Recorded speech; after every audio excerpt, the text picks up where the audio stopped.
నమస్తే, welcome to NH TV ప్రత్యేక చర్చకు స్వాగతం. రెజ్యూమ్ చేంజ్, అధికార మార్పిడి ఈ మధ్యకాలంలో మనం తరచుగా వార్తల్లో వింటూ ఉన్నాం. కొద్ది నెలల కిందట బంగ్లాదేశ్లో ఏ విధంగా షేక్ హసీనాను పదవిచ్యుతురాలు చేశారో మనం చూసాం. ఆమె ఇక్కడ భారత్లో ఆశ్రయం పొందుతున్నటువంటి పరిస్థితి. సిరియాలో కూడా చూసాం, రష్యాలో తలదాచుకుంటున్నాడు అసద్. అలాగే గతంలో చాలా చిన్న దేశాల్లో కూడా ఈ రెజ్యూమ్ చేంజ్ అనేది, అధికార మార్పిడి అనేది జరిగింది. ఇప్పుడు ఇజ్రాయిల్లో కూడా అలాంటి అధికార మార్పిడి చేయడానికి ఏదో కాన్స్పిరసీ జరుగుతోంది అనేటువంటి వార్తలు చక్కర్లు కొడుతున్నాయి.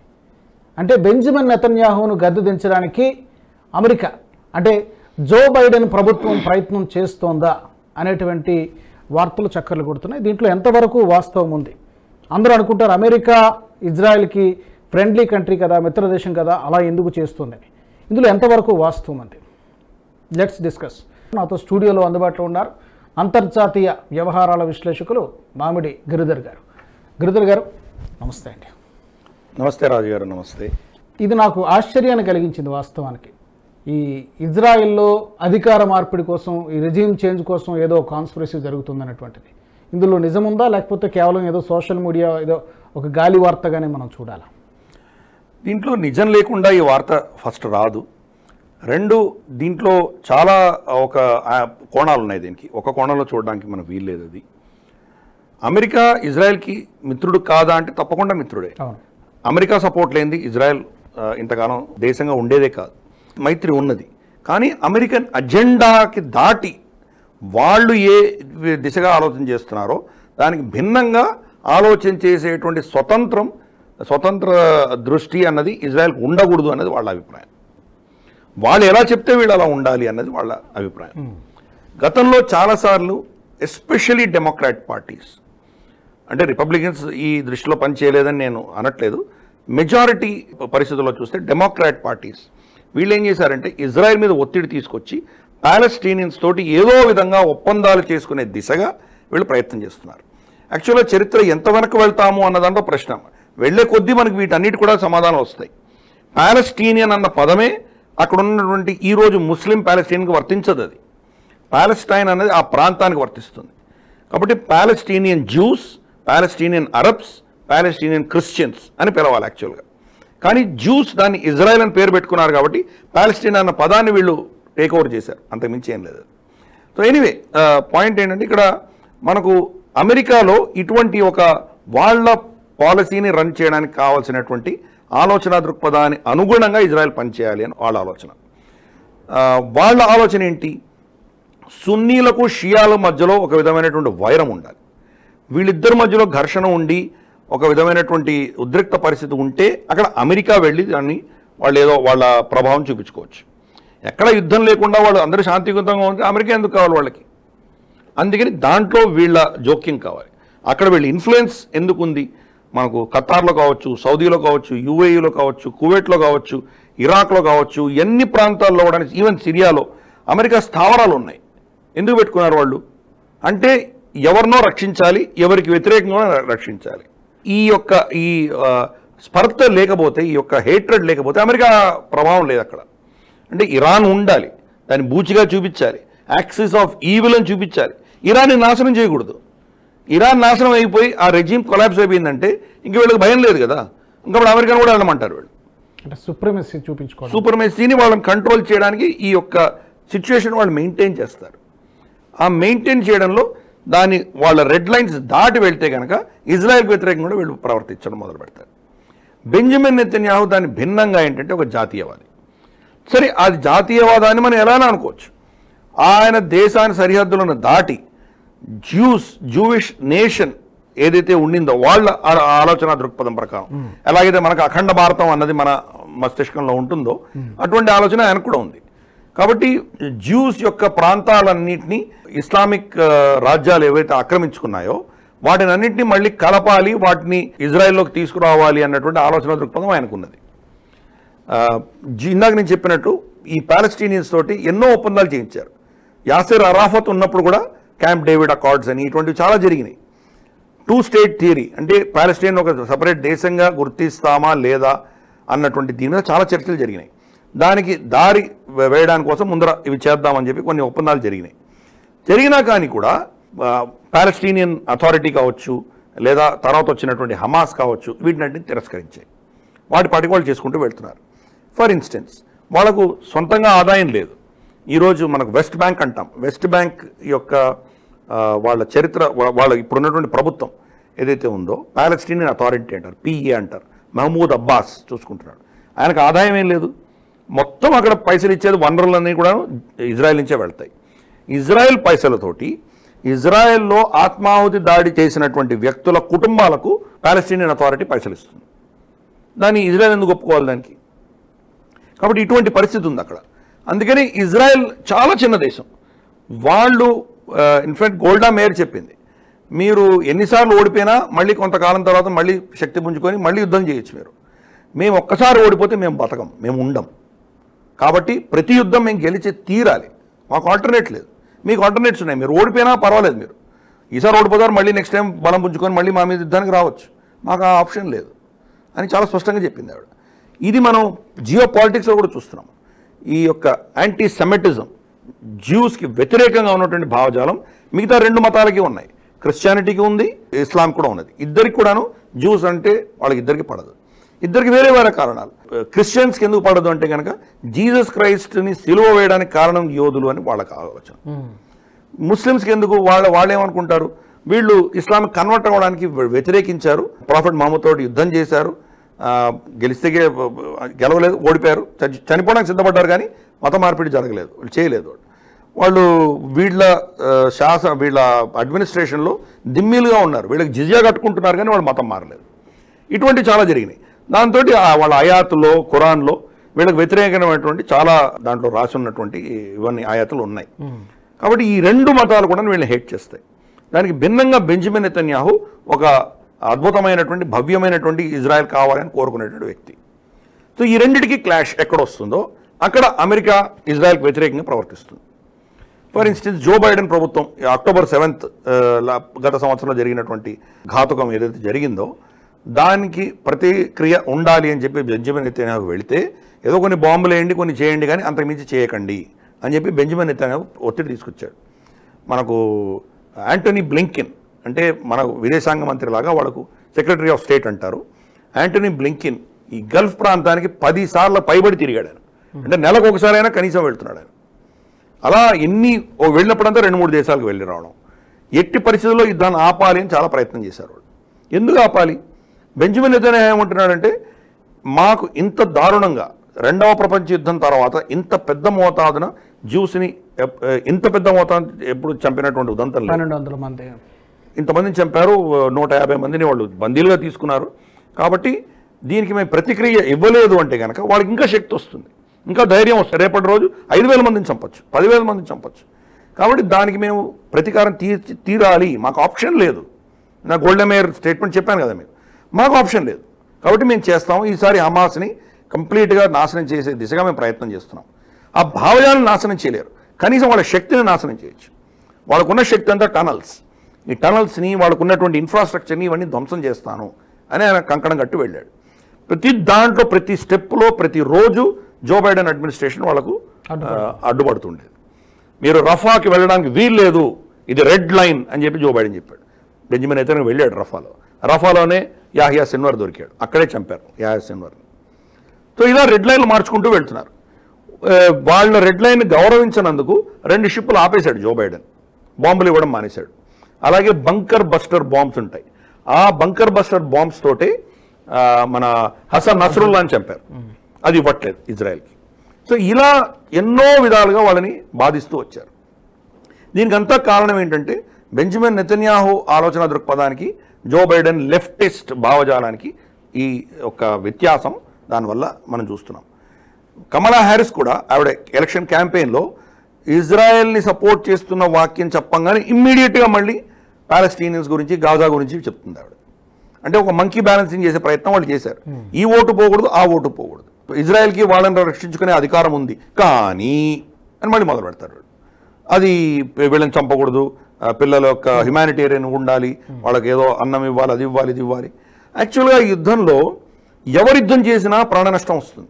ఎందుకంటే ప్రజల మధ్యలో వాళ్ళు ఉంటున్నారు, స్కూళ్ళ మధ్యలో, మస్జిద్ల మాస్క్ మధ్యలో, హాస్పిటల్స్ మధ్యలో వీళ్ళన్నీ అస్త్రశస్త్రాలు పెట్టి అక్కడి నుంచి టనల్స్ ఎంట్రన్స్ ఇవన్నీ పెట్టుకుంటే మరి చావరా వాళ్ళు? రెఫ్యూజీ క్యాంపుల మధ్యలో తీసుకెళ్ళి పెడుతున్నారు. ఇజ్రాయెల్ మాత్రం ఈసారి క్షమించడానికి సిద్ధపడలేదు. వాళ్ళు ఎక్కడున్నా వాళ్ళు చంపడానికి సిద్ధపడుతున్నారు, చంపడానికి వాళ్ళు నిర్ణయించుకున్నారు. కానీ దానికంటే ముందర వాళ్ళు కొన్ని ప్రోటోకాల్స్ పాటిస్తున్నారు. ఆ బిల్డింగ్లో ఉన్న వ్యక్తులందరికీ ఫోన్ కాల్స్ వెళ్తున్నాయి, ఈ బిల్డింగ్ని మేము పేలుస్తున్నాము, ఇక్కడ టార్గెట్ చేస్తున్నాము, మీరు ఇక్కడి నుంచి వెకేట్ చేయండి. లేదా ప్యాంప్లెట్స్ వదులుతారు, మేము ఈ ప్రాంతం అంతా శానిటైజ్ చేయబోతున్నాము, ఫిలడెల్ఫీ కారిడోర్ మేము శానిటైజ్ చేయబోతున్నాం, మీరు రఫాకు వెళ్ళండి అని ఇక్కడ ముందరే వార్నింగ్ ఇస్తారు. వాళ్ళందరూ వెళ్ళిపోయాక అక్కడ యాక్షన్ ఉంటుంది. కాబట్టి వాళ్ళు వీలైనంత మటుకు ముందస్తుగానే వార్నింగ్ ఇచ్చి వెళ్తున్నారు. అక్కడ నిజంగా ఎంతమంది చనిపోయారో ఎవరికీ తెలియదు. కానీ హమాస్ యొక్క నెరేటివ్ 45,000 మంది చనిపోయారు. ఎవరైనా కౌంట్ చేశారు అక్కడ? యునైటెడ్ నేషన్స్ ఏమైనా పారదర్శకంగా వెళ్ళి కౌంట్ చేసిందా? అక్కడ ఉన్నటువంటి UNRWA ఏదైతే యుఎన్ బాడీ ఉందో వాళ్ళు కంప్లీట్గా టెర్రరిస్టులు వాళ్ళ ఎంప్లాయీసే పెట్టుకున్నారు వాళ్ళు. కాబట్టి వాళ్ళ కాంపౌండ్స్లో నుంచే వీళ్ళన్ని కార్యకలాపాలు చేస్తుండేదారు. అందుకనే ఇజ్రాయెల్ వాళ్ళని బ్యాన్ చేసింది. ఇంతమంది చనిపోయి ఇంత జ్యూస్ ఇంకా వాళ్ళ ఖైదీలుగా ఉన్న విషయం పక్కన పెట్టి వాళ్ళకు ఇంతమందిని చంపేస్తున్నారని united nation general secretary Antonio Guterres ఆయన మొసల కన్నీళ్ళు కారుస్తున్నాడు ఆయన. సో ఇప్పుడు ఇజ్రాయెల్ ఆయన కూడా పర్సనో నాన్ గ్రేటా కింద డిక్లేర్ చేసింది. పర్సనో నాన్ గ్రేటా అంటే మా దేశంలో అడుగుపెట్టడానికి వీల్లేదు అని డిక్లేర్ చేశారు. సో వాళ్ళ పోరాటాన్ని అడ్డుపడే ప్రయత్నం అమెరికా అనుబంధ సంస్థలన్నీ చేస్తున్నాయి. అలాగే పోప్ కూడా దీంట్లో జోక్యం చేసుకొని గాజాలో జరుగుతున్నటువంటి వాళ్ళ కష్టాలకి నేను స్పందిస్తున్నాను. ఆయన ఒక పొలిటీషియన్. సో వాళ్ళు కూడా జ్యూష్ వ్యతిరేక భావజాలం ఉంది, అది అర్థం చేసుకోవాలి. గతంలో 2వ ప్రపంచ యుద్ధం జరుగుతున్నప్పుడు ఇంతమంది జ్యూస్ని హిట్లర్ చంపుతూ ఉంటే దాన్ని సమర్థించినటువంటి వాటికన్. కంప్లీట్గా వాటికన్కి తెలుసు రక్షణ కోసం వచ్చిన వాళ్ళని వీళ్ళని కాపాడలేదు. అక్కడ ఉన్నటువంటి క్యాథలిక్ చర్చ్ దీనికి భిన్నంగా పనిచేసాయి. అక్కడ ఉన్నటువంటి పోప్ కంప్లీట్గా హిట్లర్ని సమర్థించినటువంటి వ్యక్తి. కాబట్టి ఈరోజు పోప్ కూడా మనం రమారమి యాంటీ జ్యూస్ స్టాండే మనం చూస్తున్నాం. ఈ 2 మతాల్లో ఉన్నది. ఒక ముస్లిమ్స్ గురించే మాట్లాడుతున్నాం కానీ క్రిస్టియన్ మతంలో కూడా ఈ ప్రాబ్లం ఉన్నది, జ్యూస్ వ్యతిరేకమైనది. కాబట్టి ఆయన పోరాటం ఆయన చేస్తున్నాడు. ఎట్టి పరిస్థితుల్లో నా దేశానికి రక్షణ కావాలి. ఇప్పుడు ఉత్తరాన హిజ్బుల్లా వాళ్ళ మీద బాంబులు రోజు వేస్తున్నారు. ఈరోజు సిరియాలోను తర్వాత లెబనాన్లోను చాలా ముందుకు వెళ్ళిపోయి బఫర్ జోన్లు క్రియేట్ చేస్తున్నాడు ఆయన. అలాగే గతంలో గొలాన్ హైట్స్ తీసుకున్నారు ఇజ్రాయెల్ సిరియా నుంచి వీళ్ళ మీద దాడులు జరగకుండా ఉండడానికి. కానీ దాంట్లో ఏమైందంటే అన్ఫార్చునేట్గా గొలాన్ హైట్స్ కొంతవరకే ఉన్నది. దానిపైన మౌంట్ హెరాన్ అని చెప్పేసి ఒక పర్వతం ఉన్నది. పర్వతం వెనకాల నుంచి ఇరాన్ ప్రాక్సీలు వీళ్ళ మీద దాడులు చేస్తుండే. ఎందుకంటే వీళ్ళ రెడార్ దాని వెనకాల ఏం జరుగుతుందో తెలియదు. సో అందుకని అక్కడి నుంచి దాడులు జరుగుతుండేవి. ఇప్పుడు బషార్ అల్ అసద్ పడిపోగానే ఆయన వెళ్ళి దాన్ని కబ్జా చేసుకున్నాడు. కబ్జా చేసుకొని యునైటెడ్ నేషన్స్ నుంచి స్పందన వస్తుంది. అంటే ఆయన దేశ రక్షణ ఇంపార్టెంట్. మీ మీ చట్టాలు మీరు నిర్ణయించినవి దాన్ని వాళ్ళు పాటించట్లేదు. పాలస్తీనియన్ అథారిటీ, హమాస్ వీళ్ళు పాటించట్లేదు. కాబట్టి నా ప్రజలను రక్షించుకోవడానికి నేను నిర్ణయం తీసుకోవడానికి నేను స్వతంత్రుని ఆయన నిర్ణయించుకున్నాడు. ఆయనను టార్గెట్ చేయాలని చెప్పి జో బైడెన్ అడ్మినిస్ట్రేషన్ ప్రయత్నం చేస్తుంది. యాంటోనీ బ్లింకెన్ లాంటి వాళ్ళు చాలా ప్రయత్నాలు చేశారు. ఈయన దగ్గర పెద్ద battery of regime change experts ఉన్నారు జో బైడెన్ దగ్గర. మనం చూస్తే కనుక మనకు విక్టోరియా న్యూలాండ్, అలాగే మనకు డొనాల్డ్ లూ, ఇమ్రాన్ ఖాన్ పరిస్థితి కూడా అదే కదా. ఇమ్రాన్ ఖాన్ తీసేస్తే మీతో మైత్రి చేసుకుంటాం అనే స్టేట్మెంట్ కూడా చాలా ఫేమస్ అయింది. ఇమ్రాన్ ఖాన్ దాన్ని ప్రయత్నం చేశాడు కానీ అన్ఫార్చునేట్ ఆయన బెడిచికొట్టింది. అఫ్రీన్ అఖ్తర్ బంగ్లాదేశ్కి వెళ్ళింది. బంగ్లాదేశ్ ఎన్నికల ముందర మీరు వాళ్ళందరినీ రిలీజ్ చేయండి ఆపోజిషన్ని, అది ఇది అంటూ ఆవిడ ఒత్తిడి తీసుకొచ్చింది. మీరు కనుక మేము చెప్పినట్టు వినకపోతే మీకేమవుతుందో మీరు చూసుకోండి అని వార్నింగ్ ఇచ్చింది అఫ్రీన్ అఖ్తర్. సో మనం చూసాం ఏమైందో 6 నెలల్లో షేక్ హసీనా పరిస్థితి ఏంటో మనం చూసాం. మనం అలాగే మైదాన్ రెవల్యూషన్ అని చెప్పి యుక్రెయిన్లో తీసుకొచ్చారు. అక్కడ విక్టోరియా న్యూలాండ్ ఆవిడ హస్తం ఉంది. వీళ్ళందరూ రిజీమ్ చేంజ్ ఎక్స్పర్ట్స్. అక్కడ ఎన్జిఓలని అపోజిషన్ ఎలా వాడుకోవాలి, ఎలా అక్కడ అల్లకల్లోలను సృష్టించాలి, రెజీమ్కి వ్యతిరేకంగా ఎటువంటి నెరేటివ్ సృష్టించాలి, ఇవన్నీ వాళ్ళకి బాగా తెలుసు. డొనాల్డ్ లూ ఒక 10 రోజుల క్రితం భారతదేశానికి వచ్చాడు. 3 రోజులు భారతదేశంలో ఉన్నాడు. తర్వాత శ్రీలంక, తర్వాత నేపాల్కి వెళ్ళి 7 రోజులు ఇక్కడ పర్యటించి వెళ్ళాడు. అంటే ఇక్కడ కూడా ఆయన ఇంకేం చేయబోతున్నాడో మనకు తెలియదు. భారత్లో కూడా చేసే ప్రయత్నం ఆయన చేస్తున్నారు. ఇక్కడ కూడా మోదీని తీసేయాలనేటువంటి వాళ్ళ ప్రయత్నం. ఎలక్షన్ టైంలో కూడా అది ప్రయత్నాలు జరిగినాయి. అన్ఫార్చునేట్లీ పూర్తిగా సక్సెస్ అవ్వలేదు. సో ఇటువంటి ప్రయత్నాలు అన్ని దగ్గర చేస్తున్నారు. ఇంకా 6-7 దేశాలలో వాళ్ళు కొన్ని దేశాల్లో ఆల్రెడీ మార్పిడి చేశారు, ఇంకొన్ని దేశాల్లో చేసే ప్రయత్నం చేస్తున్నారు. దాంట్లో మనం చూసినట్టు లిబియా ముమ్మర్ గడాఫీని తీసేశారు. ఇరాక్ సద్దాం హుసేన్ తీసేశారు. అలాగే మనం చూస్తే కనుక సొమాలియా, అలాగే మనం చూస్తే కనుక అక్కడ ఈరోజు సిరియా, ఇటువంటివన్నీ ఆల్రెడీ వాళ్ళు సక్సీడ్ అయ్యారు. ఇంకొన్నింటి మీద టార్గెట్ పెట్టారు. దాంట్లో లెబనాన్, తర్వాత జార్డన్లో కూడా కింగ్ అబ్దుల్లాని తీసేటువంటి అవకాశాలు కూడా లేకపోలేదు. అలాగే ఇరాన్ తర్వాత మనకు చూస్తే ఇజ్రాయెల్ ఎందుకు అంటే కనుక ఇందాక చెప్పాను కదా, బెంజమిన్ నెతన్యాహు వాళ్ళు చెప్పేది వాళ్ళు వినట్లేదు కాబట్టి ఈయనను కూడా అక్కడి నుంచి తీసే ప్రయత్నం జరుగుతుంది. కానీ డైరెక్ట్గా చేయలేరు, కోవర్ట్గా చేస్తున్నారు. ఏం చేస్తున్నారు? వాళ్ళ కోర్ట్లని వాడుకుంటున్నారు. ఎప్పుడో ఈయన ఫేవరబుల్గా ఒక టీవీలో ఈయనను సమర్థిస్తూ ప్రోగ్రామ్ చేసినందుకు వాళ్ళకి ఈయన ఏదో షాంపెయిన్ బాటిల్ ఏదో ఇచ్చాడు, ఏదో ఇది కరప్షన్ అని అలాంటిది పనికిమాలిన ఒక కేసు తీసుకొచ్చారు. అలాగే ఇంకెవరో విదేశీ బిజినెస్ మ్యాన్ ఎవరో ఆయనకి ఏదో గిఫ్ట్ ఇచ్చారు, ఇది కరప్షన్. ఇటువంటి పనికిమాలిన కేసులు 2 పెట్టుకొని యుద్ధం చేస్తున్నటువంటి ప్రధానమంత్రిని రోజుకి 6 గంటలు, వారానికి 3 రోజులు కోర్టులో మీరు కూర్చోవాలి అని ఆదేశం ఇచ్చారు. ప్రతి నిమిషం అక్కడ ప్రధానమంత్రి అవసరం. యుద్ధం చేస్తున్నప్పుడు నిర్ణయాలు నిమిషానికి మారుతుంటాయి. ఇప్పుడు వీడెవడో దొరికాడు, మాకు వీడిని చంపాలా వద్దా, ఇక్కడ ఇంతమంది పిల్లలు ఉన్నారు, ఇక్కడ ఎంతమంది ఉన్నారు, చంపొద్దు, వాడి టార్గెట్ బట్టి నిర్ణయించాలి. నిర్ణయం ఎవరు తీసుకోవాలి? అంతిమ నిర్ణయం ఆయనే తీసుకోవాలి. మొదటి 2 రోజులు ఆయన కోర్టులో ఉంటే వీళ్ళ ఆఫీసర్లు వచ్చి చీటీలు ఇచ్చేవాళ్ళు ఆయనకి. ఆ చీటీలు చూసుకుని దాని మీద చేస్తున్నో ఏదో చెప్పేవాడు ఆయన పాపం. దాన్ని కోర్టు ఆక్షేపిస్తుంది. 6 గంటలు ఆయనను వ్యతిరేకంగా ఉన్నటువంటి అభియోగాల్ని తాను డిఫెండ్ చేసుకోవాలి. ఈ 6 గంటల కంటే ముందు వెనక ఆయన ప్రిపరేషన్ ఉంది కదా. రోజుకి 10 గంటలు యుద్ధం చేస్తున్న ప్రధానిని పక్కన పెడితే ఆ దేశం ఏమవుతుంది, ఆ యుద్ధం ఏమవుతుంది? ఇక్కడ ఉన్న పొలిటికల్ పార్టీస్ ఏంటి స్పందన? జనరల్గా దేశభక్తి, దేశాన్ని రక్షించుకోవడం కోసం ఇజ్రాయలీలు ఎంతవరకైనా వెళ్తారంటారు కదా. ఇక్కడ మరి అంటే ఎలా చూడాలి మనం దీన్ని? అన్ని దేశాల్లోగానే అక్కడ కూడా అన్ని వర్గాలు ఉన్నాయి. సెంటరిస్ట్ ఉన్నారు, లెఫ్టిస్ట్ ఉన్నారు, రైటిస్ట్ ఉన్నారు, అల్ట్రా రైటిస్ట్ ఉన్నారు, అల్ట్రా లెఫ్టిస్ట్ ఉన్నారు. అన్ని వర్గాలు ఉన్నాయి అక్కడ. చిన్న దేశమైనా ఇంతమంది ఉన్నారు. ఇప్పుడు బెంజమిన్ నెతన్యాహు ఆయనే రైట్ ఆఫ్ సెంటరిస్ట్ కాదు, రైట్ ఆఫ్ కొద్దిగా రైట్ ఆయన కంటే అల్ట్రా రైటిస్ట్ ఈరోజు ఆయన సమర్థిస్తున్నారు. అలాగే ఈయన వ్యతిరేకంగా ఉన్నటువంటి నఫ్తాలీ బెనెట్, వీళ్ళ లెఫ్టిస్ట్ ఎవరైతే ఉన్నారో వాళ్ళు క్రమేపీ తగ్గిపోయారు. వాళ్ళ శక్తి క్షీణించింది. మొన్న సంవత్సరంన్నర క్రితం జరిగిన ఎన్నికల్లో వీళ్ళ కూటమి గెలిచింది. కూటమి డెమోక్రటిక్గా గెలిచారు వాళ్ళు. ఇప్పుడు ఆయన పొజిషన్కి ఏమీ ఢోకా లేదు, ఆయన ఎవరు అక్కడి నుంచి తీయలేరు. ఆయన వ్యతిరేకంగా అవిశ్వాస తీర్మానం ఏం లేదు. కానీ ఆయన్ని ప్రజాస్వామ్యంగా ఆయన దించలేం కాబట్టి ప్రజాస్వామ్యంగా అతీతంగా ఆయన దించాలి అనేటువంటి ప్రయత్నాలు మొదలైనవి. ఆయన ఏం చేశాడు?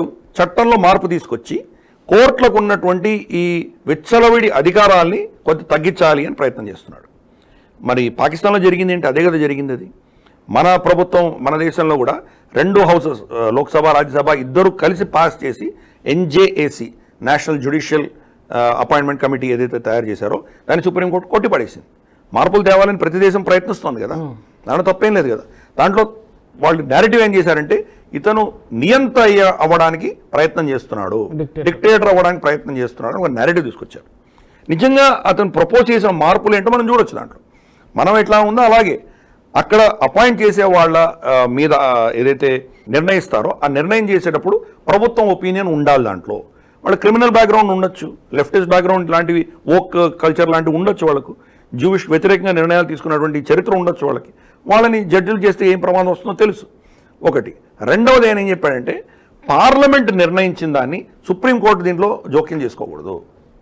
ఇది పార్లమెంట్, ప్రజలచే ఎన్నుకోబడ్డటువంటి పార్లమెంట్ నిర్ణయించిన దాన్ని పార్లమెంట్లో ఏది మెజారిటీ తోటి వస్తుందో దాంట్లో కూడా ఆయన ఏం చెప్పాడంటే ఏదో పర్టికులర్ మెజారిటీ, అంటే ఇప్పుడు ఆయనకు 50+1 ఆయనకు ఉన్నటువంటి సీట్లు, ఆయనకు కావాల్సిన సీట్ కంటే 2 సీట్లు 3 సీట్లు ఎక్కువ ఉన్నాయి ఆయనకి. అంతకంటే ఎక్కువ దీన్ని సమర్థిస్తే ఏదో పెట్టాడు, పర్సంటేజ్ పెట్టాడు, ప్రపోజ్ చేశాడు అని, అంటే లెట్స్ సే 2/3 మెజారిటీ లాంటిది, అది కనుక ఓట్ చేస్తే కోర్టుల దీంట్లో జోక్యం చేసుకోకూడదు అని చెప్పారు. సో కోర్టుల శక్తిని తగ్గిస్తావా నువ్వు అని చెప్పి మొత్తం వీధుల్లో అందరూ పడి పెద్ద గొడవలు చేశారు ఈ October 7th ఘటన కంటే ముందర.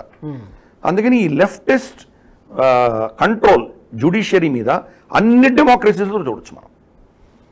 నిజమైన డెమోక్రసీస్, ఇజ్రాయెల్ నిజమైన డెమోక్రసీ. అమెరికాలో అదే పరిస్థితి. అమెరికాలో ఒక్క పాజిటివ్ ఏంటంటే పార్టీ పరంగా వాళ్ళు అపాయింట్ చేసుకుంటారు. డొనాల్డ్ ట్రంప్ గతసారి ప్రెసిడెంట్గా ఉన్నప్పుడు మొత్తం రిపబ్లికన్ భావజాలం ఉన్నటువంటి జడ్జిలను అపాయింట్ చేశాడు. జో బైడెన్ రాష్ట్రపతిగా ఉంటూ కమలా హ్యారిస్ గెలిచుంటే ఆయన ప్రాజెక్టు సక్సెస్ అయి ఉండేది. ఆఖరి రోజుల్లో ప్లస్ కమలా హ్యారిస్ అజెండా అమెరికాలో ఏంటంటే వాళ్ళు చనిపోయేంత వరకు జడ్జిగా ఉండొచ్చు. వాళ్ళు రిటైర్మెంట్ ఏజ్ లేదు వాళ్ళకి. దానికి రిటైర్మెంట్ ఏజ్ పెట్టాలి. రిటైర్మెంట్ ఏజ్ పెట్టి వాళ్ళ అపాయింట్మెంట్స్లో కొన్ని వీళ్ళ కంట్రోల్ తీసుకోవాలనే ప్రయత్నం జో బైడెన్ చేశాడు. కానీ బెంజమిన్ నెతన్యాహు చేస్తే అతను వ్యతిరేకంగా వీళ్ళందరూ నిలబడ్డారు. లెఫ్టిస్ట్ హిపోక్రసీ కనిపిస్తుంది. మన దేశంలో కూడా చూసాం మనం. ఎన్నో అంశాలలో వీళ్ళ భావజాలం ఎలా ఉందో చూసాం. శబరిమలకు సంబంధించి జడ్జిమెంట్ చూసాం మనం. విదేశీయులు ఎవరో ఎక్స్పర్ట్ వాళ్ళ క్రిస్టియానిటీకి సంబంధించినటువంటి స్త్రీలకు పెద్ద పీట పెట్టరు అన్నటువంటి కొటేషన్ ఆ జడ్జిమెంట్లో వస్తుంది. మనకు అమ్మవార్లే స్త్రీలు, వాళ్ళకు వాళ్ళ దేవత స్త్రీ దేవత వాళ్ళకి ఎవరికి లేరు, వాళ్ళకి మనకున్నది. కాబట్టి అక్కడ ఉన్నటువంటి పరిస్థితి స్త్రీలు వాళ్ళ పోరాటం వేరేది. ఆ పోరాటాన్ని మన దేశంలో ఉన్నటువంటి పరిస్థితులకు ఎలా అన్వయిస్తారు వాళ్ళు? అటుక్కుల మందిరం అని ఉంది కేరళలో, అక్కడ పురుషులు అవడానికి వీల్లేదు, మొత్తం స్త్రీలే దాన్ని రన్ చేసుకుంటారు. ఆ నాగదేవత ఆలయం ఉంది అక్కడ కేరళలో, అక్కడ అమ్మ ఉంటుంది, అమ్మ ఉంటుంది, ఆవిడే చూసుకుంటుంది. మగవాళ్ళు రావడం కూడా గర్భగుడి కాదు కదా, దానికి 3 ప్రాసారాలు వెనకాల ఉండాలి మగవాళ్ళు. సో ఇటువంటి మనకు స్త్రీలు వెళ్ళే కొన్ని ప్రాంతాలు ఉంటాయి, పురుషులు వెళ్ళే ఉంటాయి. ఇది మన సంస్కృతి అది. కానీ పాశ్చాత్య సంస్కృతిని కోట్ చేసేటువంటి జడ్జిమెంట్స్ మన దేశంలో కూడా వచ్చినాయి. మన సుప్రీంకోర్టులో అప్పటి మాజీ సుప్రీంకోర్టు చీఫ్ జస్టిస్ చంద్రచూడ్ గారు ఆయన ఏం చెప్పారు? జెండర్ ఫ్లూయిడిటీ అంటూ ఉంటుంది అని చెప్పారు. జెండర్ ఫ్లూయిడిటీ భారతదేశంలో ఎక్కడుంది? మన సంస్కృతి వేరే. పాశ్చాత్య దేశంలో జెండర్ ఫ్లూయిడిటీ అంటే ఈరోజు నేను స్త్రీని, రేపు నేను పురుషుణ్ణి, 3వ రోజు ఈ 2 కానీ 3వ లింగాన్ని నేను, 4వ రోజు ఇవేవి కాదు నేను కుక్కని, 5వ రోజు నేను టేబులో చేరో, ఇలా నిర్ణయించుకునే అధికారం నాకుంది. ఈరోజు అమెరికాలో చట్టాలు పాస్ చేశారు కదా. నేను స్త్రీ అనుకుంటున్నటువంటి పురుషులు అంటే వాళ్ళ పురుషాంగాలు ఉంటాయి, బయోలాజికల్గా వాళ్ళు పురుషులు, కానీ వాళ్ళ మనస్సులో మేము స్త్రీలు అనుకున్న వాళ్ళకి స్త్రీల టాయిలెట్లో వెళ్ళే అధికారం ఉంటుంది వాళ్ళకి. స్త్రీల లాకర్ రూమ్స్లో వెళ్ళేటువంటి అధికారాలు ఉంటుంది. వాళ్ళు ఎన్నిసార్లు మార్చుకోవచ్చు, వాళ్ళు అలా ఎన్నిసార్లు ఎన్నెన్నో ఎప్పుడైనా మార్చుకోవచ్చు. అందుకనే చంద్రచూడ్ చెప్పారు జెండర్ ఫ్లూయిడిటీ యాక్సెప్ట్ చేయాలి అంటున్నారు. అంటే ఇటువంటి ఈవెన్ మన కోర్ట్స్లో కూడా ఇటువంటి ప్రభావం మనం చూస్తున్నాం. డెమోక్రసీస్ అన్నింటిలో ఇదే ప్రాబ్లం. ప్రభుత్వాలు ప్రజలచే ఎన్నుకోబడ్డటువంటి వాళ్ళు, జడ్జిలు ప్రజలతో ఎన్నుకోబడ్డటువంటి వాళ్ళు కాదు. కానీ వాళ్ళు తప్పు జడ్జిమెంట్స్ ఇస్తే దాన్ని ప్రశ్నించే వాళ్ళు ఎవరు లేరు. కానీ డెమోక్రసీలో అందరికంటే సర్వోపరి, అందరికంటే సుప్రీం ఎవరంటే ప్రజలు. ప్రజలకు భిన్నంగా నువ్వు ప్రవర్తిస్తున్నావు అంటే కనుక ఎలా కంట్రోల్ చేస్తున్నావు? ఈ ఇన్స్టిట్యూషన్ని వీళ్ళు క్యాప్చర్ చేసుకున్నారు లెఫ్టిస్ట్స్. అదే ఇజ్రాయెల్లో జరుగుతుంది. దాన్ని అస్త్రంగా వాడుకొని ఈయన వ్యతిరేకంగా ఈ ప్రయత్నాలు చేస్తున్నారు. వారానికి 3 రోజులు, 6 గంటల రోజుకి, ప్లస్ దానికి ప్రిపరేషన్కి ఈనాటి సమయం. ఒక ప్రధానమంత్రి యుద్ధం చేస్తున్నాడు, అది పనికిమాలిన 2 కేసులు పెట్టుకొని చేస్తున్నారు. దాంట్లో అరెస్ట్ చేయొచ్చు, ఫైన్ కూడా వేయచ్చు. సో దాన్ని కోఆప్ట్ చేయాలి. అంటే ఎట్టి పరిస్థితుల్లో ఈయన దించాలి, దీని ఒక అస్త్రంగా వాడుకోవాలి. జో బైడెన్ రాష్ట్రపతిగా ఉన్నంత లోపల ఈయనని దించాలి అన్న ప్రయత్నం జరుగుతుంది. నెక్స్ట్ నెరేటివ్ ఏమొస్తుంది? యుద్ధంలో ఏదో తప్పు జరుగుతుంది, ఎందుకు ఈయన బహుశా నిర్ణయం చేయడానికి టైం పట్టచ్చు. ఆయన కోర్టు నుంచి బయటకు వచ్చినప్పుడు ఎప్పుడో నిర్ణయం తీసుకోవచ్చు. అంతలో ఏదైనా చిన్న ఘటన జరగవచ్చు. సపోజ్ వీళ్ళు ఏదో బాంబు వేశారు, అక్కడ ఎవరో చనిపోయారు, ఏదో అయి ఉంటుంది. ఇమ్మీడియట్గా నెరేటివ్ ఏమొస్తుంది? అక్కడ ప్రధానమంత్రిగా ఉండే అర్హత ఈయనకు లేదు, దోషి, ముందర ఆయన మీద ఆరోపించినటువంటి నేరాన్ని నుంచి బయటపడేంత వరకు ఇతను ప్రధానిగా ఉండడానికి వీలు లేదు అన్నట్టు నెరేటివ్ రాబోతుంది. అతన్ని దించేయాలని సుప్రీంకోర్టు జడ్జిమెంట్ ఇస్తుంది.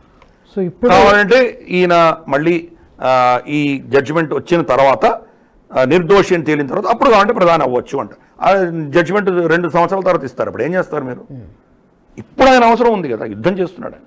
అంటే ఎంత దారుణమైనటువంటి ఆలోచన దృక్పథం ఆ కోర్ట్స్లో ఉందో మనం అర్థం చేసుకోవచ్చు. లెఫ్టిస్ట్ అందరూ ఆ కోర్టును సమర్థిస్తున్నాయి. మన దేశంలో కూడా వాళ్ళకే ఒత్తాసు పలుకుతున్నారు. అమెరికాలో అదే పరిస్థితి, వాళ్ళ ప్రభుత్వం. అందుకని ఈ రెజీమ్ చేంజెస్ అన్నది ఒక పెద్ద అజెండాగా పెట్టుకుంది అమెరికా. అంటే Democrat, leftist, American deep state వీళ్ళకు ఉన్నది. దౌర్భాగ్యమైన విషయం ఏంటంటే ఈ డీప్ స్టేట్లో అందరూ చూస్తున్నారు. రాత్ చైల్డ్, జార్జ్ సోరోసు, వీళ్ళందరూ కూడా పేరుకు వాళ్ళు జ్యూసే, కానీ వాళ్ళు ఇజ్రాయెల్కి వ్యతిరేకంగానే పనిచేస్తున్నారు. ఇజ్రాయెల్ జ్యూస్ పక్షాన కానీ జ్యూస్ని రక్షించే దిశగా కానీ వాళ్ళు ఏం చేయట్లేదు. కానీ నెరేటివ్ ఏంటంటే డీప్ స్టేట్ని ఇజ్రాయెలే కంట్రోల్ చేస్తోంది అని ఒక నెరేటివ్ కూడా తయారవుతుంది మనకి. ఇజ్రాయెల్ కంట్రోల్ చేయట్లేదు, ఇజ్రాయెల్కి వ్యతిరేకంగా వీళ్ళ భావజాలు ఉన్నాయి. అదే లెఫ్టిస్టులు ఇజ్రాయెల్లో కూడా ఈరోజు ధర్నాలు చేస్తున్నారు, కోట్లను వాడుకుంటున్నారు. కాబట్టి వాళ్ళ సమాజంలో కూడా సిగ్నిఫికెంట్ పార్ట్ ఇది మనం చూస్తున్నాం.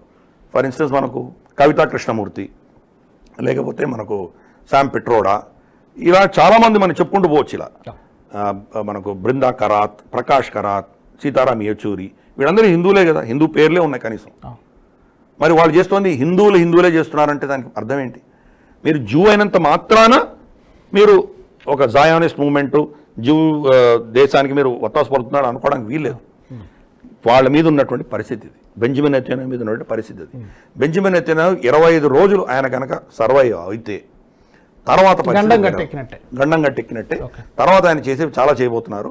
డొనాల్డ్ ట్రంప్ ఆల్రెడీ చెప్పారు, నేను రాష్ట్రపతి అయ్యేంత లోపల అక్కడ ఉన్నటువంటి హాస్టేజ్ని రిలీజ్ చేయండి అని హమాస్కి చెప్పాడు. మీరు రిలీజ్ చేయకపోతే మీరు నరకం చూస్తారు అని ఆల్రెడీ స్టేట్మెంట్ ఇచ్చాడు.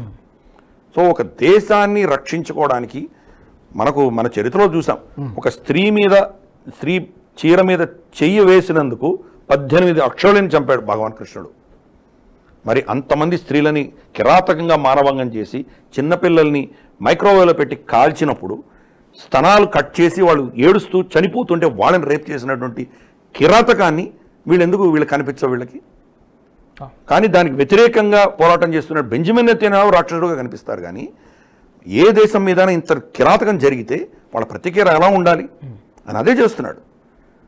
సరే, దాంట్లో తప్పులున్నాయా, ఎంతమంది సివిలియన్స్ని కాపాడగలడా లేదా వేరే చర్చ అది. కాబట్టి దాని చర్చలోకి వెళ్లకుండా ఈ యొక్క టాక్సిక్ భయంకరమైనటువంటి లెఫ్టిస్ట్ అజెండాను మనం గుర్తించాలి. అవే శక్తులు రూపం మార్చుకొని ప్రతి దేశంలో వాళ్ళ శక్తిని ఉపయోగించే ప్రయత్నం చేస్తున్నారు. మన దేశంలో కూడా వాళ్ళ ప్రభావం చాలా తీక్షణంగా ఉంది.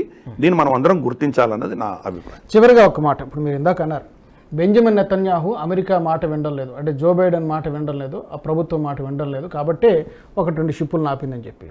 ఇప్పుడు ఏ మేరకు అమెరికా సహాయం ప్రస్తుతం అందుతోంది ఇజ్రాయెల్కి? ఒకవేళ అమెరికా సహాయం లేకుండా ఇజ్రాయెల్ ఎన్ని రోజులు ఈ యుద్ధాన్ని కొనసాగించగలదు? అమెరికా పూర్తిగా సహాయం ఆపేస్తే ఇజ్రాయెల్ పరిస్థితి ఏంటి? బెంజమిన్ నెతన్యాహు పరిస్థితి ఏంటి?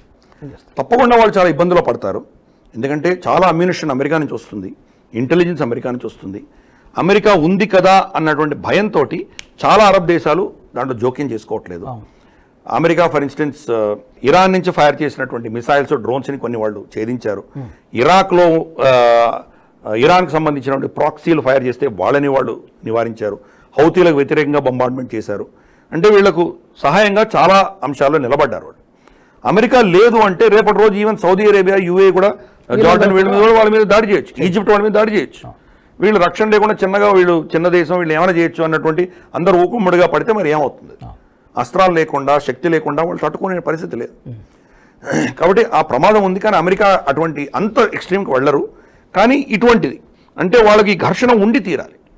వాళ్ళ స్ట్రాటజిక్ ఇంట్రెస్ట్ కోసం, వాళ్ళ వర్చస్సు కోసం, వాళ్ళు అక్కడ వీళ్ళని కంట్రోల్ చేసి పెట్టుకోవడానికి కోసం ఇరాన్ అన్న ఒక దయ్యం వాళ్ళకి కావాలి, ఖమేనీ అన్నటువంటి దయ్యం కావాలి. ఈరోజు ఖమేనీ బతుకున్నాడంటే అమెరికా వల్ల బతుకున్నాడు, అమెరికా వ్యతిరేకం కాదు. నిజంగా అమెరికా చంపేయాలనుకుంటే ఎప్పుడో చంపుండొచ్చు. ఇజ్రాయెల్కి పర్మిషన్ ఇవ్వట్లేదు, మీరు ఖమేనీని చంపడానికి వీల్లేదు అని చెప్పారు. అందుకని ఆయన ఏం చేయలేకపోతున్నాడు. ఇజ్రాయెల్ మీద దాడి చేసినప్పుడు వీళ్ళు ప్రతిదాడి చేయాలి. ప్రతిదాడికి కొంత సమయం పట్టింది, ఆలోచన చేసి వీళ్ళు చేశారు. ప్రతిదాడి చేయడానికి ప్రతిదాడిని ఆపడానికి ఇరాన్ చాలా సాయశక్తులా ప్రయత్నం చేసింది. ఇరాన్ అమెరికా మీద కూడా ఒత్తిడి తీసుకొచ్చింది. మీరు ఇజ్రాయెల్ని చెప్పి ఆపమానండి, మేము కూడా దాడి చేయము, వాళ్ళని కూడా దాడి చేయొద్దండి అని చెప్పారు. వాళ్ళ భయం ఏంటంటే ఖమేనీని తీసేస్తారేమని భయపడ్డారు. ఇస్మాయిల్ హనియాని ఇరాన్లో చంపంగా లేనిది ఖమేనీని తీయడం పెద్ద కష్టం కాదు వాళ్ళకి. వాళ్ళ ఎప్పుడో 4-5వ అంతస్తు భూమి లోపల ఉన్నటువంటి న్యూక్లియర్ ఇన్స్టలేషన్ పేల్చగలిగింది ఇజ్రాయెల్. కాబట్టి వాళ్ళు తలుచుకుంటే ఏమైనా చేయొచ్చు. ఇన్ఫాక్ట్ బెంజమిన్ నెతన్యాహు స్టేట్మెంట్ కూడా ఇచ్చాడు, ఇరాన్లో మీరు ఎక్కడా సురక్షితంగా లేరు, ఎక్కడున్నా మేము మిమ్మల్ని కొట్టగలము, ఆ క్షమత మాకుంది అని చెప్పారు. ఇజ్రాయెల్ ఎప్పుడైతే ఇరాన్ మీద రిటాలియేట్ చేయాలనుకుందో జో బైడెన్ పర్సనల్గా ఫోన్ చేసి బెంజమిన్ నెతన్యాహుకు వ్యతిరేకంగా విపరీతమైన ఒత్తిడి తీసుకొచ్చాడు. కాబట్టి వాళ్ళు ఇంకా అప్పుడు ఏం చేశారంటే వాళ్ళ కమ్యూనికేషన్ నెట్వర్క్ మాత్రమే ధ్వంసం చేశారు. అంటే ఇప్పుడు కనుక ఇజ్రాయలీ మిసైల్స్ కానీ, ఇజ్రాయలీ ఎయిర్ క్రాఫ్ట్ కానీ ఇరాన్లోకి వెళ్తే దాన్ని వీళ్ళు కనుక్కోవడానికి వాళ్ళ దగ్గర కమ్యూనికేషన్ లేదు, మొత్తం పేల్చేశారు. అంటే భూమిక పెట్టుకున్నాడు ఆయన. ఇంకొక రిటాలియేషన్ ఇరాన్ చేసి ఉంటే నెక్స్ట్ అతను వెళ్ళి వాళ్ళ న్యూక్లియర్ ఇన్స్టలేషన్ ధ్వంసం చేసి ఉండేవాడు. డొనాల్డ్ ట్రంప్ అప్పుడు ఎన్నికల్లో ఉన్నాడు, ఎన్నికల దీంట్లో క్యాంపెయిన్లో ఉన్నాడు. ప్రచారంలో ఆయన ఇచ్చిన స్టేట్మెంట్ ఏంటంటే బెంజమిన్ నెతన్యాహుకి ఆయన ఏం చెప్పాడంటే వెళ్ళి వాళ్ళ న్యూక్లియర్ ఇన్స్టలేషన్ పేల్చు అని చెప్పాడు ఆయన. సో వీళ్ళిద్దరి మధ్య వ్యత్యాసం చూడొచ్చు. ఎట్టి పరిస్థితుల్లో ఇరాన్ రెజీమ్ ఉండాలి అని కోరుకుంటున్నది లెఫ్టిస్ట్ జో బైడెన్ ప్రభుత్వం. ఇజ్రాయెల్కి వ్యతిరేకంగా ఏ శక్తి నిలబడడానికి వీల్లేదు అని మాట్లాడుతున్నది డొనాల్డ్ ట్రంప్. ట్రంప్ గత 4 సంవత్సరాల హయాంలో జెరూసలేంని ఇజ్రాయెల్ రాజధానిగా ఆయన రికగ్నైజ్ చేశాడు. ఇజ్రాయెల్కి వేరే, పాలెస్టైన్కి వేరే 2 వాళ్ళ టీమ్స్ని పెట్టాడు. వాళ్ళ వెబ్సైట్లో కూడా 2 సపరేట్గా పెట్టాడు. జో బైడెన్ ప్రభుత్వం రాగానే వీఆర్ బ్యాక్ అగైన్ అని స్టేట్మెంట్ ఇచ్చాడు, ఫస్ట్ స్టేట్మెంట్. అదే రోజు వాళ్ళ ఎంబసీ 2 సపరేట్గా ఉన్నటువంటి వెబ్ పేజ్ని కలిపేశాడు. American embassy of Israel and Palestine అని 2 కలిపేశాడు. కాబట్టి వీళ్ళ లెఫ్టిస్ట్ భావజాలం అది. అందుకని ఈరోజు మనం అమెరికాలో పేట్రైపోతున్నటువంటి యాంటీ సెమిటిజం చూస్తున్నాం. ప్రతి యూనివర్సిటీలో ఎలా జరుగుతుందో మనం చూస్తున్నాం. అమెరికా ఫ్లాగ్లు కూడా దగ్ధం చేస్తున్నటువంటి వాళ్ళని కూడా వీళ్ళు యాక్షన్ తీసుకోవట్లేదు. డొనాల్డ్ ట్రంప్ ఏం చెప్పాడు, నీకు అమెరికా నచ్చకపోతే నేను అమెరికాలో ఉండనివ్వను, నేను ఇక్కడ ఎత్తిపడేస్తాను అంటున్నాడు. అమెరికా ఫస్ట్ అగైన్ అనడానికి మేక్ అమెరికా గ్రేట్ అగైన్, మాగా అన్నది ఆ దృష్టిలో చూస్తున్నాడు. వీళ్ళిద్దరి మధ్యలో ఉన్నటువంటి ఆలోచన దృక్పథంలో ఈ తేడాలు ఉన్నాయి. అందుకని బెంజమిన్ నెతన్యాహు ఆయన చేయవలసింది చేయలేకుండా చాలా మరొక ఆపారు, కానీ కంప్లీట్గా ఆపలేనటువంటి పరిస్థితి. అమెరికా వాళ్ళ మొత్తం సిస్టంలో ఇజ్రాయెల్ని నట్టేట ముంచలేనటువంటి పరిస్థితి. కొంత సమర్థించారు కానీ చాలా అంశాల్లో వీళ్ళకి అడ్డుపడ్డారు. డొనాల్డ్ ట్రంప్ వచ్చేసరికి మాత్రం కంప్లీట్ ఆపోజిట్ వ్యూ తీసుకోబోతున్నారు. అందుకని 25 రోజులు ఆగుదామని ఆయన ప్రయత్నం చేస్తున్నారు. మనం కూడా చూస్తే ఇంచుమించు కొన్ని నిర్ణయాలు మనకు అలాగే కనిపిస్తున్నాయి. బంగ్లాదేశ్ వ్యతిరేకంగా మనం పెద్ద చర్యలు ఏమీ చేయట్లేదు. అంటే యుద్ధం చేస్తామని నేను అనట్లేదు, కానీ మనం తీసుకోవాల్సిన అగ్రెసివ్ స్టాండ్ మనం తీసుకోవట్లేదు. దానివల్ల రిపర్కషన్స్ ఉన్నాయి. అలాగే మన వాక్ఫ్ యాక్ట్ కూడా మనం పక్కన పెట్టాం. అది ఎందుకంటే డొనాల్డ్ వచ్చి వెళ్ళాడు, బహుశా ఆల్రెడీ తయారు చేసి ఉండొచ్చు. రేపటి రోజు అది కనుక చర్చకు వచ్చి దాన్ని కనుక పాస్ చేసి ఉంటే బహుశా ఇమ్మీడియట్గా ఇక్కడ మొత్తం దేశాన్ని తగలబెట్టడానికి వాళ్ళు తయారు చేసి పెట్టుకొని ఉంటారు. అందుకని మోదీ గారు స్ట్రాటజీగా ఆగారు. ఇప్పుడు డొనాల్డ్ ట్రంప్ వచ్చిన తర్వాత బహుశా చాలా దేశాలలో మనం కొంత ఊపిరి తీసుకొని ఈ లెఫ్టిస్ట్ డీప్ స్టేట్కి వ్యతిరేకంగా చాలా మార్పులు మనం చూడబోతున్నాం. థ్యాంక్ యూ గిరిధర్ గారు. మీరు చూద్దాం, మీరు అన్నట్టుగా ఈ రాబోయే 25 రోజుల్లో ఈ డీప్ స్టేట్ యొక్క కాన్స్పిరసీని, కుట్రని ఎదుర్కొని బెంజమిన్ నెతన్యాహు నిలబడగలుగుతారా, లేకపోతే డీప్ స్టేట్కి తల ఉంచి పదవిచ్యుతులు అవుతాడా? ఈ 25 రోజులు చాలా కీలకమే ఇజ్రాయిల్ పాయింట్ ఆఫ్ వ్యూలో. చూద్దాం మరి ఏం జరుగుతుందనేది. థ్యాంక్ యూ వెరీ మచ్, ధన్యవాదాలు చర్చలో పాల్గొన్నందుకు. నమస్తే. ఇది ఇవాళ ప్రత్యేక చర్చ. ఈ వీడియో మీకు నచ్చినట్టయితే లైక్ చేయండి, షేర్ చేయండి, బెల్ బటన్పై క్లిక్ చేయడం మర్చిపోవద్దు. ఇంతవరకు NH టీవీని సబ్స్క్రైబ్ చేసుకోని వాళ్ళు ఎవరైనా ఉంటే తప్పకుండా సబ్స్క్రైబ్ చేసుకోండి. జాతీయవాద జర్నలిజాన్ని ప్రోత్సహించండి. జై హింద్, జై భారత్. ఈ వీడియో మీకు నచ్చినట్టయితే లైక్ చేయండి, 10 మందికి షేర్ చేయండి. అలాగే కామెంట్ల రూపంలో మీ అభిప్రాయాలను మాతో పంచుకోండి. Nationalist hub group of channels ను సబ్స్క్రైబ్ చేసుకుని తెలుగునాట జాతీయవాద జర్నలిజాన్ని ప్రోత్సహించండి. ఈ వీడియో కింద ఉన్న బెల్ ఐకాన్ పై క్లిక్ చేయడం మర్చిపోవద్దు.